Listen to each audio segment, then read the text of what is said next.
Hi hello everyone, welcome back to my YouTube channel.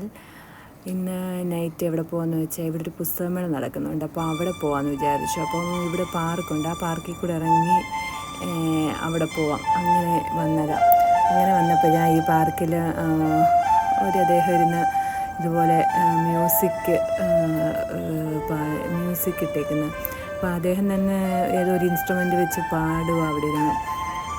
അപ്പം ഈ അന്തരീക്ഷത്തിൽ ഈ കായലിൻ്റെ സൈഡിൽ ഇങ്ങനെ ഇരുന്ന് കേൾക്കാനും നല്ല രസമുണ്ടായിരുന്നു. പിന്നെ അവിടെ നിന്ന് ഇങ്ങനെ ഇറങ്ങി ഇവിടെയെല്ലാം ഇതുപോലെ ഈ എക്സർസൈസ് മെഷീൻസ് ഈ പാർക്കിലെല്ലാം ഉണ്ട്. ഞാൻ ഇത് നമ്മുടെ എവിടെ ഒരു തമിഴ്നാട്ടിലൊരു അമ്മൂമ്മ ഇതിനകത്തിരുന്ന് എക്സർസൈസ് ചെയ്യുന്ന ഇങ്ങനെ ഒരു വീഡിയോ കണ്ടിട്ടുണ്ട്. പിന്നെ അവിടെ നിന്ന് ഇറങ്ങി ഇവിടെ ഈ ഡാൻസ് ഇവിടെ ചൈനയിലെ എല്ലാ സിറ്റിയിലും പൊതുവെ കാണാറുള്ള ഒരു ഡാൻസായത്.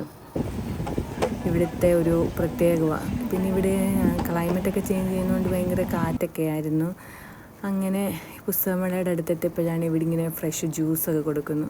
പുസ്തകമേളയിൽ അവിടെ കയറിയപ്പോൾ അവിടെ ആണെങ്കിൽ ചൈനീസിലെ പുസ്തകം മാത്രമേ ഉള്ളൂ, അല്ലാത്തൊന്നുമില്ല, എല്ലാം ചൈനീസിൽ. എനിക്കൊന്ന് എല്ലാ ഓതേഴ്സിൻ്റെയും ബുക്ക് അവർ ചൈനീസിലോട്ട് മാറ്റിയിട്ടുണ്ട്. അങ്ങനെ അതൊക്കെ കുറച്ച് നേരം നോക്കി. അങ്ങനെ അവിടുന്ന് ഇറങ്ങി വീണ്ടും നടന്നു. ഇനി ഇവിടുന്ന് കുറച്ച് നടക്കണം.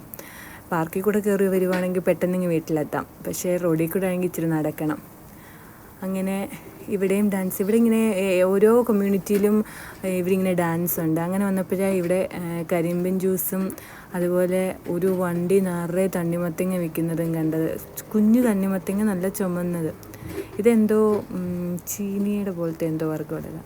അങ്ങനെ നടന്ന് ഇപ്പം വിചാരിച്ചു ഒരു ജ്യൂസ് മേടിക്കാമെന്ന്. അങ്ങനെ നമ്മുടെ ഈ കൺവീനിയൻസ് സ്റ്റോർ എപ്പോഴും ഇവിടെ ഓപ്പണാണ്, 24 hours ഓപ്പൺ ആയിട്ടുള്ളൊരു കൺവീനിയൻസ് സ്റ്റോറാണ് ഇത്. നമ്മുടെ അപ്പാർട്ട്മെൻറ്റ്സിൻ്റെ തൊട്ട് ഇപ്പുറത്തായത്.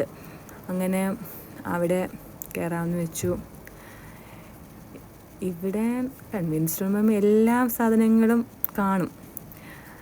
അങ്ങനെ ഇവിടുന്ന് കയറി ഇവിടെയൊക്കെ ഒന്ന് നോക്കി. അപ്പോൾ കാണാം പുതിയൊരു സ്നാക്സ് വന്നിരിക്കുന്നു. അതെന്തുവാന്നൊന്ന് നോക്കി.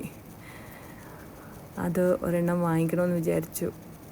പിന്നെ ചുമ്മാ ഇവിടെയൊക്കെ കണ്ട സാധനങ്ങളൊക്കെ ഒന്ന് എടുത്തു. പിന്നെ നൂഡിൽസാണ് ഇതെല്ലാം. പിന്നെ ഇതൊക്കെ ഇവിടുത്തെ ഓരോരോ സ്നാക്സ് ഐറ്റംസും പിന്നെ ചോക്ലേറ്റ്സും ബ്രെഡും. ഒരു കൺവീനിയൻസ് സ്റ്റോറിൽ ഇപ്പം നൈറ്റൊക്കെ വന്നാൽ കിട്ടാവുന്നതേ ഉള്ളൂ. പിന്നെ ഇവിടെ നമ്മൾ ബില്ലൊക്കെ അടിച്ചു. അപ്പോഴാണ് ഇങ്ങനൊരു മുട്ട അവിടെ ഇരിക്കുന്നത് കണ്ടത്. ആ മുട്ട ശരിക്കും പറഞ്ഞാൽ എന്തോ സോസിൽ മുക്കിയിട്ടേക്കുക. അങ്ങനെ തിരിച്ച് അപ്പാർട്ട്മെൻറ്റ്സിലോട്ട് പോവുകയാണ്. അങ്ങനെ ലിഫ്റ്റിൽ കയറി. അപ്പം ശരി, bye bye, see you. Thank you so much for watching my videos. Thank U.